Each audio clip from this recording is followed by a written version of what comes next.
창세기 19장을 보면 이 소돔성의 사람들은 극히나 아주 비도덕적이고 또 성적으로 육체적인 그리고 쾌락을 추구하는 죄악에 깊이 빠져 있음을 알 수 있습니다. 더군다나 그들의 생활상이라고 하는 것은 굉장히 방종적이고 또 변태적이었으며 악을 행함에 있어서 열심과 또 용기를 가진 사람들이었어요. 그래서 은밀하게 숨어서 범죄하지 않고 아예 노골적으로 드러내놓고 범죄하는 상황이었습니다. 특히나 한두 사람, 소수의 사람들이 몰려 이렇게 찾아온 게 아니라 집단적으로 이 범죄를, 성적인 죄를 저지르기 위해서 가까운 데서만 온 게 아니라 멀리서도. 그러니까 이 멀리서도 왔다는 얘기는 무슨 뜻이겠습니까? 사람들의 입에서 입으로 쫙 소문이 이미 퍼진 거예요. 그러면 그 소문이 퍼졌다는 얘기는 무슨 말이냐면, 요즘에야 그 스마트폰을 비롯해서 인터넷 매체라고 하는 것이 있어서 사람들에게 널리 소식이 굉장히 널리 전파가 되죠. 결국 이 시대에는 입에서 입으로 전파가 될 텐데, 결국 그 말은 일종의 그 당시의 커뮤니티, 이 말이 통하는 사람들, 같은 것을 좋아하는 사람들 사이에 이 일종의 이 네트워크가 사람 대 사람으로 이어지는 네트워크가 형성이 되어 있었다라는 거죠.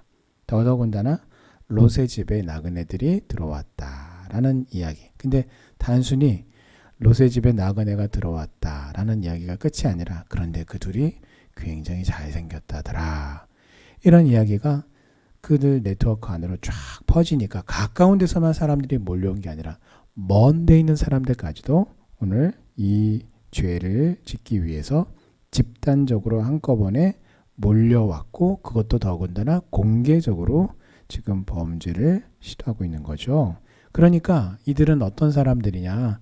부끄러움도 모르고 양심의 찔림도 애저녁에 사라져버린 지 오래된 사람들이다라는 것이죠. 자, 그래서 그런지 성경의 기록을 보면 성경 안에 소돔이라고 하는 단어가 총 47번 등장합니다. 그래서 오늘 창세기 19장 이 안에 이제 그 소돔에 대한 이야기가 기록이 되어 있으니까 소돔이라는 이름이 여기 안에 이제 거론이 되죠. 근데 그것을 감안하더라도 47번씩이나 소돔이라고 하는 단어가 성경 안에 등장하는 이유가 도대체 무엇인가? 그것은 이 창세기의 기록 이외에도 소돔이라고 하는 단어는 이미 성경에서 하나님의 심판 대상의 전형으로 자주 등장하는 거예요. 그러니까 결국은 소돔이 상징하는 것은 죄악으로 멸망할 이 세상을 상징하고 예표하는 그런 의미로서 오늘 창세기 본문이 아닌 다른 곳에서도 여러 곳에서 소돔이라고 하는 단어가 사용될 정도로 그만큼 소돔의 성에 사는 사람들이 이미 깊은 심각한 죄악 가운데에 빠져 있는 것을 보여주는 것이죠. 자, 그런데 문제는 옛날에 멸망해버린 소돔이 그렇게 악했구나, 그랬나 보다라고 하겠지만, 문제가 무엇입니까? 오늘 우리가 살고 있는 이 세상이 그야말로 소돔의 모습을 그대로 옮겨놓은 듯한 상황인 것이죠. 그래서 도덕적으로, 성적으로 지극히 타락했고 안일주의와 쾌락주의에 빠져 있으며 온갖 자기 자신만 아는 극도의 이기주의에 빠져서 살아가는 그 모습이 그야말로 마치 소돔성이 시간을 훌쩍 뛰어넘어서 이 현 시대에 그것도 어느 특정한 지역이 아니라 전 세계에 널리 퍼져 있는 듯한 그런 상황인 것이죠. 그야말로 말세의 끝이라고 부르는 말세지말의 시대이며, 소돔성이 하나님의 심판으로 멸망했듯이 지금 이 현 세상 역시 소돔과 같다면, 소돔이 이렇게 종말을 맞이했던 것처럼 이 세상도 곧 종말을 눈앞에 두고 있는 상황이구나라는 것을 우리가 얼마든지 유추해 볼 수가 있는 것입니다. 자, 결국은 소돔성에 머물렀던 이 롯, 여기 거주하며 살았던 롯은 천사들의 강권에 겨우겨우 구원을 받습니다. 자, 그런데 그 롯의 모습을 보면 막 고구마 먹다가 체한 듯한 느낌이에요. 답답해요. 왜요? 천사들이 경고하고 알려주는 것들에 따라 그 신속하게 뭔가를 탁탁탁 이렇게 따르는 모습이 있으면 사람들이 보면서 아이고 시원하다, 아이고 속 시원하다, 그래 이게 맞는 거지, 이렇게 성도들이 이렇게 느낄 텐데, 오늘 롯의 모습은 굉장히 지체하고 미루고, 왜요? 미련을 가지고 있었기 때문이죠. 그래서 롯에게 부족했던 게 뭔가 신속, 정확, 충성 이런 모습이 아니라, 롯에게 부족했던 것은 왜 이렇게 롯이 미적거리고 뭔가 꾸물거리고 하나님의 말씀에 그 즉시로 순종을 하지 않아서, 아니 이 롯의 가족을 살려내려고 그 두 천사가 아주 그냥 애를 쓰잖아요. 이 롯에게 부족한 것은 다름이 아니라 영적인 분별력이 부족했기 때문이고 믿음의 결단력이 부족했기 때문이죠. 자, 그야말로 성경의 기록 안에 있는 소돔성이 아니라 실제로 지금 우리가 살고 있는 이 현재에 현존하는 소돔성과 같은 곳에서 살아. 그래서 롯은 여러분 시간이 지나서 세월이 흘러서 소돔성도 망해버리고 롯도 죽었어요. 그런데 우리는요 지금 살고 있잖아요. 어디요? 소돔성과 같은 이 현 죄악이 넘치는 세상 속에서 우리가 살고 있단 말이죠. 그렇다면 오늘 우리는 이 롯의 모습을 통해서 롯에게 부족했던 것, 바로 그것이 나에게도 부족한가를 돌아보면서 이 하나님의 말씀을 지혜롭게 믿음으로 받아야 할 것입니다.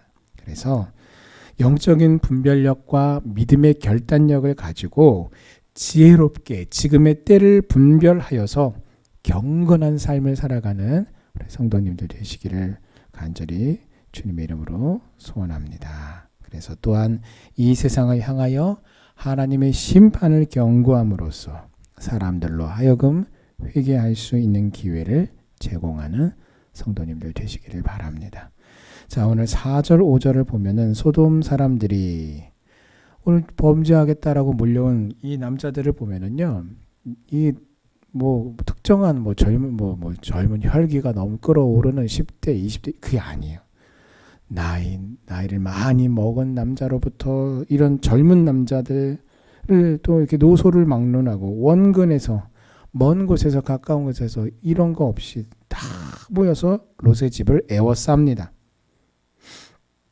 그리고 롯을 부르며 말하기를 오늘 밤에 너에게 온 사람들을 이끌어내라. 우리가 그들과 성관계를 가지리라 라고 그렇게 말해요.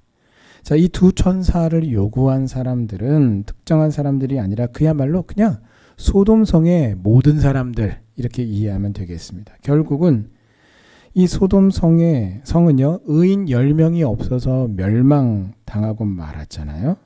이게 무엇을 말합니까? 하나님이 찾으시는 의인 10명이 없을 정도로 모든 사람들이 죄로 말미암아 오염되어 있고 심각한 죄의 상태에 놓여 있었다. 그 말은 그만큼 죄가 오염력이 강력하다라는 것입니다. 그래서 소돔성에 사는 사람들은 이미 모두가 다 죄의 노예가 되어 있었어요. 여러분 먹을 가까이 하면요 먹이 묻을 수밖에 없어요. 그래서 저도 요즘엔 잘 안 쓰지만 이전에 만년필을 사용했을 때는요 이 잉크를 보충을 해가지고 이제 만년필을 사용하다 보면 조심조심 하는데 꼭 이렇게 잉크를 주입하다 보면은 나중에 보면 여기 손에 잉크가 묻어 있어요.